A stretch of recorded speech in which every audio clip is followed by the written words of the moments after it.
Bismillahirrahmanirrahim. Assalamualaikum warahmatullahi wabarakatuh. Saya Arum Siti Masitoh, mahasiswa Prodi Farmasi dengan nomor induk mahasiswa RPL 1948463. Pada kesempatan kali ini saya akan mempresentasikan karya tulis ilmiah saya dengan judul Potensi Inkompatibilitas Pemberian Obat Intravena pada Pasien Intensif Care Unit Rumah Sakit PKU Muhammadiyah Yogyakarta periode Maret sampai dengan Mei 2020. Bab 1. Pendahuluan, latar belakang. Yang melatar belakangi saya mengambil judul ini adalah pasien yang berada di ruang perawatan intensif atau intensive care unit adalah pasien yang memerlukan pelayanan khusus, kritis, komprehensif, intensif, dan berkesinambungan selama 24 jam. Mayoritas pasien yang berada di ruang ICU mendapatkan obat-obatan injeksi yang diberikan melalui rute parenteral baik secara tunggal maupun berupa pencampuran dengan sediaan parenteral lainnya. Injeksi tunggal maupun campuran ditujukan untuk menjaga kadar obat dalam darah. Resiko yang mungkin terjadi karena pencampuran 2 atau lebih sediaan parenteral intravena yang diberikan dalam waktu bersamaan adalah adanya inkompatibilitas yang tinggi. Kikik tahun 2000 pernah melaporkan 17 rumah sakit di Austria mencatat adanya inkompatibilitas sediaan Axmictur, 3,7% inkompatibilitas kombinasi obat di Swiss pada ruang ICU. Taktis dan Barber tahun 2004 melaporkan 25% kesalahan klinis di ICU karena inkompatibilitas. Di Yogyakarta pada tahun 2015, pada Rumah Sakit Bethesda, didapatkan hasil inkompatibilitas sebesar 79,19%, terdiri dari inkompatibilitas kombinasi obat dengan obat, obat dengan infus, dan sediaan mikstur. Ingat adanya potensi inkompatibilitas pada pemberian obat intravena pada pasien ICU cukup besar.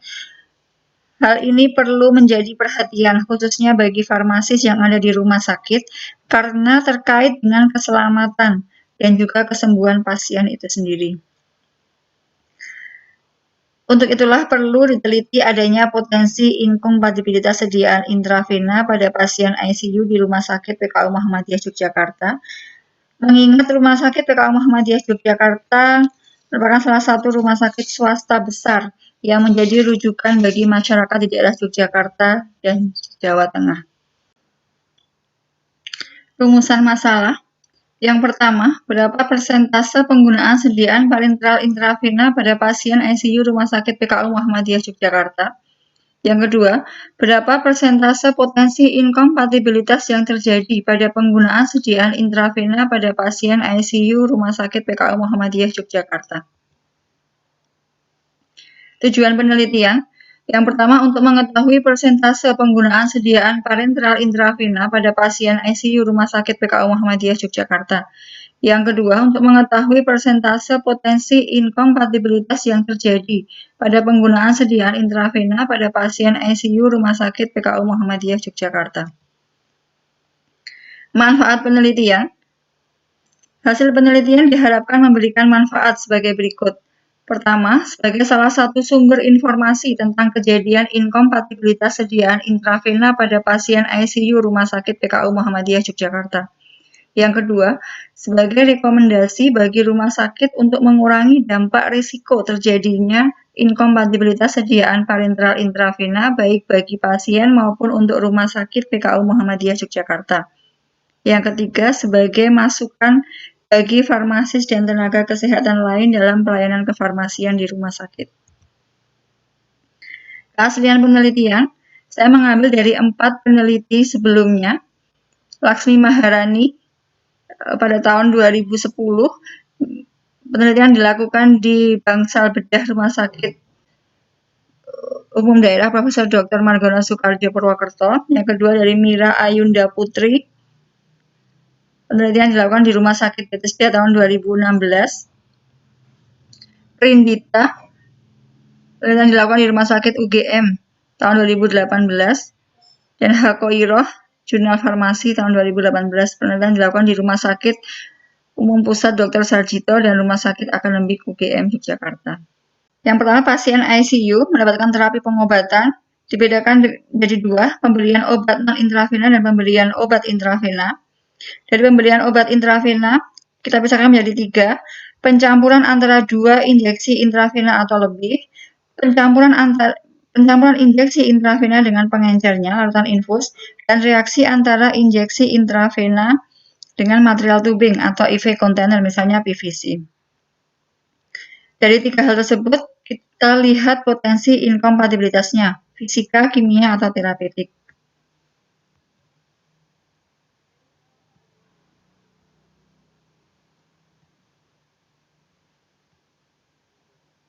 Yang berikutnya adalah kerangka konsep. Di sini dari terapi pengobatan pasien ICU pada bulan Maret 2020 sampai dengan bulan Mei 2020. Garis yang putus-putus adalah variabel yang tidak kami teliti. Dari pemberian obat intravena, kita lihat potensi inkompatibilitasnya. Dilihat dari pencampuran antara dua injeksi intravena atau lebih dan pencampuran injeksi intravena dengan pengencernya atau larutan infus.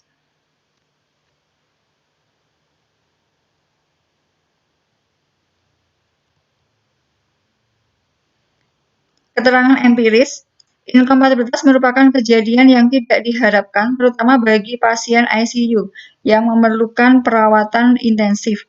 Melalui penelitian ini diharapkan diperoleh informasi mengenai persentase penggunaan sediaan parenteral intravena dan persentase inkompatibilitas yang potensial terjadi pada penggunaan sediaan intravena yang diberikan secara bersamaan pada pasien ICU sehingga kejadian inkompatibilitas dapat dicegah.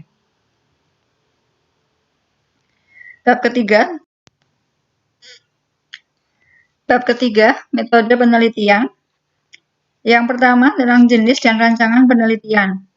Penelitian ini bersifat deskriptif atau observasional dengan pengambilan data secara prospektif, menggunakan rekam medis pasien rawat inap ICU Rumah Sakit PKU Muhammadiyah Yogyakarta pada bulan Maret sampai dengan Mei 2020. Rancangan penelitian menggunakan pendekatan kuantitatif dan cara pengambilan sampel secara purposive sampling. Yang kedua, tempat dan waktu penelitian. Lokasi penelitian dilakukan di Rumah Sakit Umum PKU Muhammadiyah Yogyakarta. Waktu penelitian diambil pada bulan Maret sampai dengan Mei 2020. Subjek dan objek penelitian. Subjek pada penelitian ini adalah pasien rawat inap ICU Rumah Sakit PKU Muhammadiyah Yogyakarta pada periode Maret sampai dengan Mei 2020. Objek pada penelitian ini adalah potensi inkompatibilitas pemberian obat intravena pada pasien ICU. Yang keempat, populasi dan sampel. Populasi dalam penelitian ini adalah seluruh rekam medis pasien rawat inap ICU Rumah Sakit PKU Muhammadiyah Yogyakarta pada bulan Maret sampai dengan Mei 2020. Sampel dalam penelitian ini adalah rekam medis pasien rawat inap ICU Rumah Sakit PKU Muhammadiyah Yogyakarta periode Maret sampai dengan Mei 2020 yang mendapatkan pemberian obat secara intravena. Definisi operasional variabel. Yang pertama, potensi inkompatibilitas adalah gambaran dari pencampuran dua reaksi atau lebih antara obat-obatan yang menimbulkan ketidakcocokan atau ketidaksesuaian yang menimbulkan perubahan yang tidak diinginkan, seperti terbentuknya endapan, kabut, perubahan warna, dan keluarnya gas. Yang kedua, injeksi intravena adalah semua obat steril, larutan atau suspensi yang dikemas dengan cara yang sesuai untuk pemberian melalui suntikan ke dalam pembuluh darah vena, serta dapat disuntikkan dalam cairan infus atau diberikan sebagai infus. Yang ketiga, rekam medis pasien adalah berkas yang berisi catatan dan dokumen antara lain identitas pasien, hasil pemeriksaan, pengobatan yang telah diberikan, serta tindakan dan pelayanan lain. Yang keempat, intensive care unit atau ICU adalah ruang perawatan intensif dengan staf dan perlengkapan yang khusus dengan kategori pelayanan kritis ditujukan untuk observasi dan perawatan pasien yang sedang mengalami keadaan penyakit yang kritis selama masa kedaruratan medis dan masa kritis. Yang kelima, Rumah Sakit Umum PKU Muhammadiyah Yogyakarta adalah rumah sakit swasta tipe B yang menjadi rujukan bagi masyarakat Yogyakarta dan Jawa Tengah maupun bagi rumah sakit tipe di bawahnya. Instrumen penelitian. Instrumen yang digunakan dalam penelitian ini adalah rekam medis pasien ICU periode Maret sampai dengan Mei 2020 dan SIM, Sistem Informasi Manajemen Rumah Sakit PKU Muhammadiyah Yogyakarta, serta Handbook on Injectable Drugs edisi 15 tahun 2009. Berikut adalah jalannya penelitian. Yang pertama dari pengajuan proposal dan perizinan studi pendahuluan. Diteruskan dengan studi pendahuluan di Rumah Sakit Umum PKU Muhammadiyah Yogyakarta. Kemudian pengajuan izin penelitian. Yang keempat adalah pengambilan data rekam medis. Kemudian analisis data. Teknik pengambilan data. Yang pertama dari SIM, Sistem Informasi Manajemen Rumah Sakit. Yang kedua, studi dokumen yang diperoleh dari rekam medis pasien rawat inap di ICU. Yang ketiga, observasi secara langsung di ruang ICU. Cara analisis data, deskriptif kuantitatif. Perhitungan prosentase penggunaan sediaan intravena dari jumlah pemberian injeksi intravena pasien ICU dibandingkan dengan jumlah keseluruhan terapi obat pasien ICU kali 100%. Yang kedua, untuk mengetahui persentase potensi inkompatibilitas penggunaan sediaan parenteral intravena dari jumlah potensi inkompatibilitas pada pemberian injeksi intravena pasien ICU dibandingkan dengan jumlah pemberian injeksi intravena pada pasien ICU kali 100%. Jadwal penelitian. Pada bulan Desember 2019 sampai dengan Januari 2012 penyusunan proposal. Pada bulan Februari 2020 seminar proposal dan izin penelitian. Maret, April, dan Mei tahun 2020 pengambilan data. Juni tahun 2020 analisis hasil. Pada bulan Juli pembahasan dan kesimpulan. Dan bulan Agustus 2020 ujian karya tulis ilmiah. Bab 4 pembahasan. Penelitian tentang potensi inkompatibilitas pemberian obat intravena ini dilakukan di ICU Rumah Sakit PKU Muhammadiyah Yogyakarta. Pengambilan data secara prospektif menggunakan rekam medis pasien rawat inap ICU. Diperoleh data banyak 56 pasien. Kami bagi dalam beberapa karakteristik pasien. Yang pertama, distribusi berdasarkan karakteristik pasien. Dari jenis kelamin, dari 56 sampel, pasien laki-laki berjumlah 30, 53,57%, pasien perempuan berjumlah 26, atau 46,43%. Yang kedua, berdasarkan umur, selama bulan Maret sampai dengan bulan Mei 2020, pasien dengan kategori umur 26 sampai 35 tahun sebanyak 3 pasien atau 5,36%, 36 sampai 45 tahun sebanyak 5 pasien, 46 sampai 55 tahun sebanyak 12 pasien, 56 sampai 65 tahun sebanyak 15 pasien, dan di atas 66 tahun sebanyak 21 pasien atau sekitar 37,50%. Yang ketiga dari lama rawatan. Pasien yang dirawat selama 1-5 hari sebanyak 39 pasien. 6-10 hari sebanyak 13 pasien. Dan 11-15 hari sebanyak 4 pasien. Yang keempat berdasarkan prognosis. Pasien yang sembuh atau pindah ruangan sebanyak 20 pasien. Pasien yang meninggal banyak 34 pasien. Dan pasien yang obat intravena. Dilihat dari grafik distribusi penggunaan obat pasien ICU. Pasien yang mendapatkan pengobatan secara oral 12,48%. Pasien yang mendapatkan injeksi intravena sebesar 61,84%, dan cairan pelarut atau larutan infus yang digunakan pasien selama bulan Maret sampai dengan bulan Mei sekitar 25,68 pasien.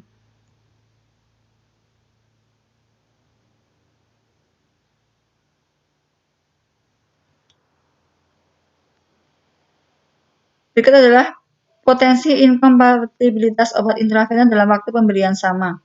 Sebagai contoh, 1. Amiodaron dengan ceftazidime, 2. Amiodaron dengan pantoprazol, 3. atropin sulfas dengan norepinephrine, dan sebagainya. Berikut adalah contoh potensi inkompatibilitas obat intravena dengan larutan infus. Yang pertama, ceftriaxone dengan larutan infus Ringer laktat. Yang kedua, Sedakum dengan larutan infus Ringer laktat.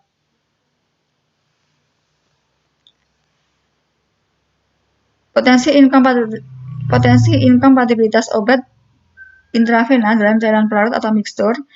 Yang pertama, phenytoin dengan cairan pelarutnya NaCl atau normal salin.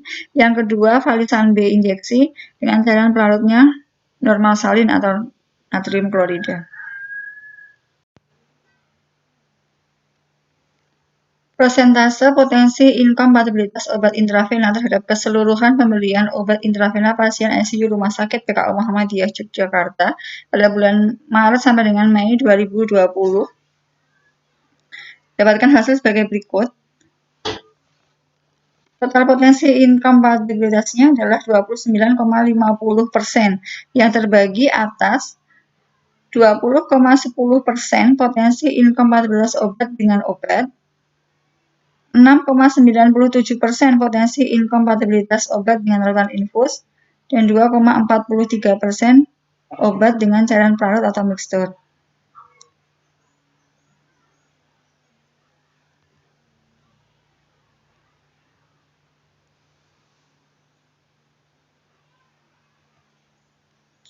Berikutnya bab kelima, kesimpulan dan saran. Untuk kesimpulan, yang pertama, penggunaan sediaan parenteral intravena pada pasien ICU Rumah Sakit PKU Muhammadiyah Yogyakarta sebesar 87,52%. Kedua, potensi inkompatibilitas yang terjadi pada penggunaan sediaan intravena pada pasien ICU Rumah Sakit PKU Muhammadiyah Yogyakarta sebesar 29,50% terdiri dari 20,10% potensi inkompatibilitas obat dengan obat, 6,97% potensi inkompatibilitas obat dengan larutan infus, dan 2,43% obat dengan cairan pelarut atau mixtur. Yang kedua, saran.